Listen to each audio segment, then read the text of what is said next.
Imagine sitting in a car. All right, let's do this. So imagine sitting in a car and just going wherever it takes you, or sitting in a car and not knowing where to go. Just keep driving around without knowing where it's leading. So it's one thing to do it for fun, but once the fun is over, it's a real waste of time and energy. And that's exactly what goals that don't have direction are like. So here's what I have done differently this year.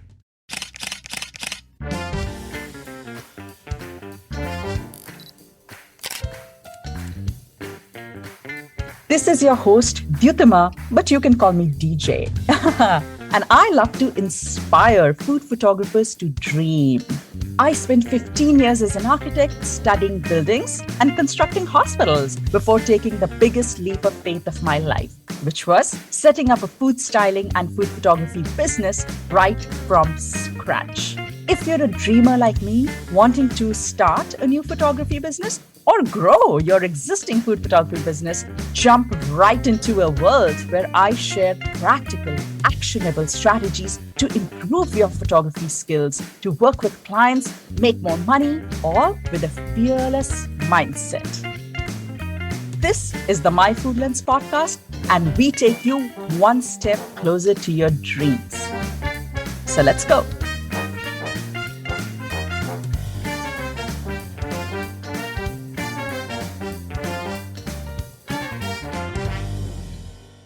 All right. So we are a little bit into the new year, but it's still kind of the beginning of the year, right? And we are all either in between, like still setting our goals, or we are trying to reach the goals that we already set, or maybe we are still shunning away the idea of setting goals at all. So we all have our own opinion about goal setting, and we do whatever works best for us.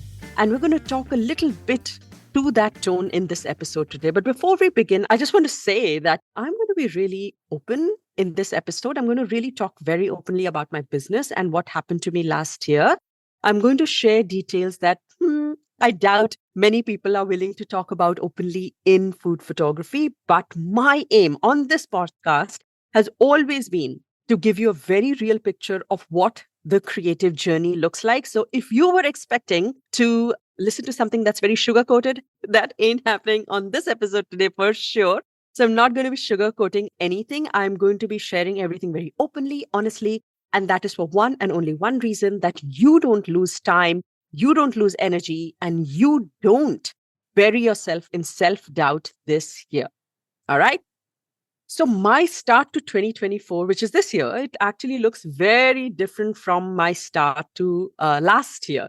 So apart from the fact that I had taken my daughter for pasta and ice cream on 1st January last year as a girl's day out. And when we got back, she was throwing up all over and she was down with diarrhea. So my first day of last year was really spent cleaning up, taking care of her.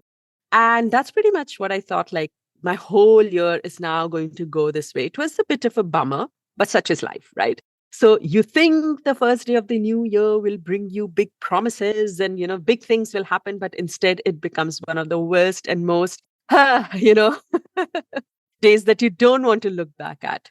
So today I want to share with you an approach that I took last year, and it actually kind of sort of made me lose a year. Maybe it didn't really make me lose a year, but it didn't really get me anywhere dramatic or anywhere big. And sometimes it did make me doubt, like, where was I headed? It was actually an approach I will never, ever follow again. And that's why I need to share it with you, because maybe you are thinking of, that's the approach that you have for this year. You're considering it, you are thinking about it. So here's a red flag that I just want to raise at this point, because we are still at the beginning of the year. The reason I want to share with you is because, again, it's just a little bit into the year. We are all in the midst of working on or working out what we want to achieve from the year, or how we want our goals to take shape. And we all have our own take on goal setting, right? So some like it fast and furious. Some of us don't like the pressure and prefer to keep it small and easy. So we all have our own ways, no matter what way you follow. What I'm going to share with you today will be applicable to however you set your goals. And in fact, not just how you set your goals at the start of the year, but also how you decide to do anything in your creative journey. Like literally, it's going to be valid for anything that you decide to do at any point of time in any field in your life.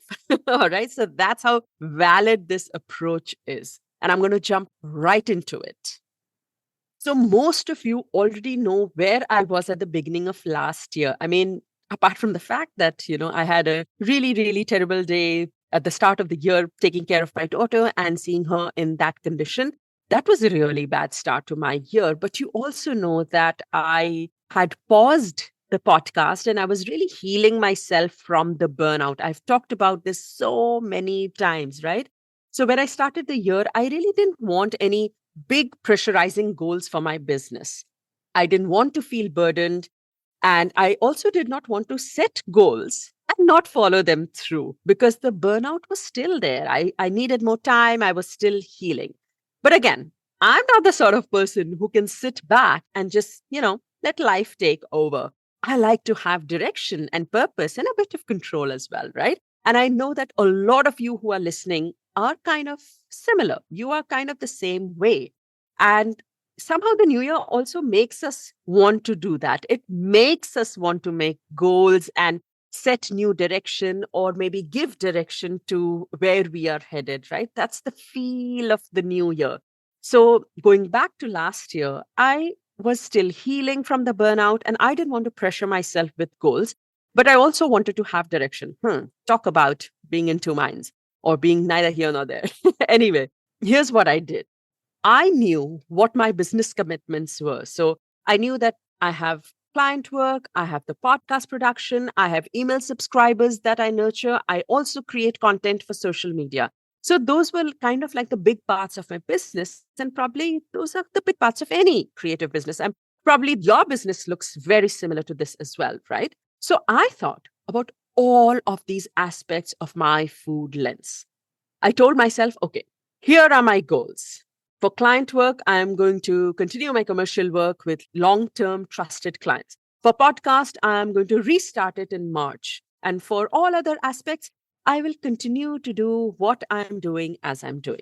So you see, there were goals, there was direction, but nothing that would make me have a panic attack. So it was just easy. There was direction, there was a sense of where I was headed, what I wanted to do in the different aspects, but nothing that would, give me a sense of anxiety. So that's how I progressed. Those are the goals I set for the year, and that's how I progressed. I continued my regular shoots, I got my podcast going, and that too in a sustainable way without burning out anymore. And other than that, I just continued to do everything as I was doing before. And that's how the year went by. I was invited to speak at a conference, so I did.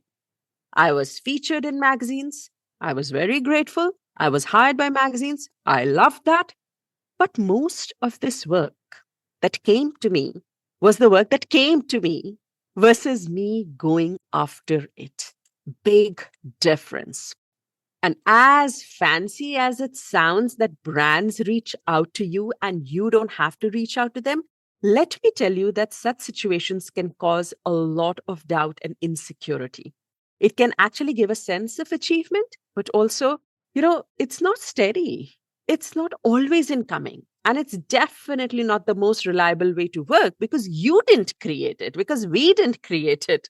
It came to you on its own. And who knows whether it will come again and when it will come again, right? So it makes you feel a bit insecure. And also, it makes you feel a bit like you don't have full control.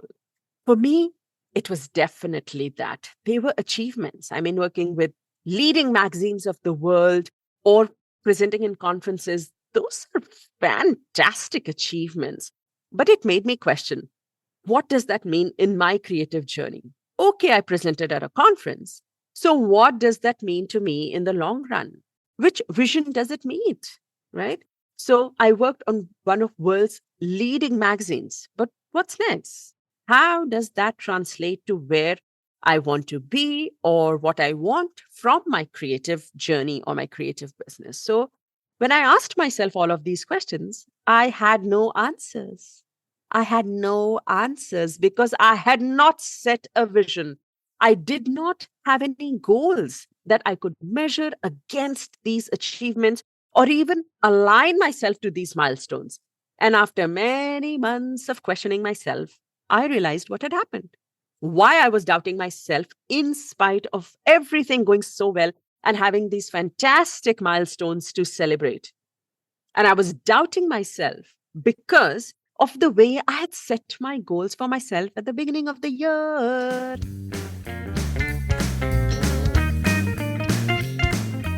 Oh, goodness. I had kept them so broad, nothing too definitive. There really wasn't a target or the direction, right? That I had kind of thought that there was. So keep doing what you're doing, restart the podcast. I mean, these are not really measurable goals. Yes, they got me into the rhythm of doing what I was doing like a well oiled machine, but it didn't express any vision. It didn't have a dream. It didn't have a destination or a milestone. And I realized what a huge, huge, huge mistake I had made. I know that we don't like the pressure of goals. I know how intimidating goals can be. But the truth is that goals are actually the direction we want our creative journey to take. So imagine sitting in a car. All right, let's do this. So imagine sitting in a car and just going wherever it takes you, or sitting in a car and not knowing where to go, just keep driving around without knowing where it's leading. So it's one thing to do it for fun, but once the fun is over, it's a real waste of time and energy.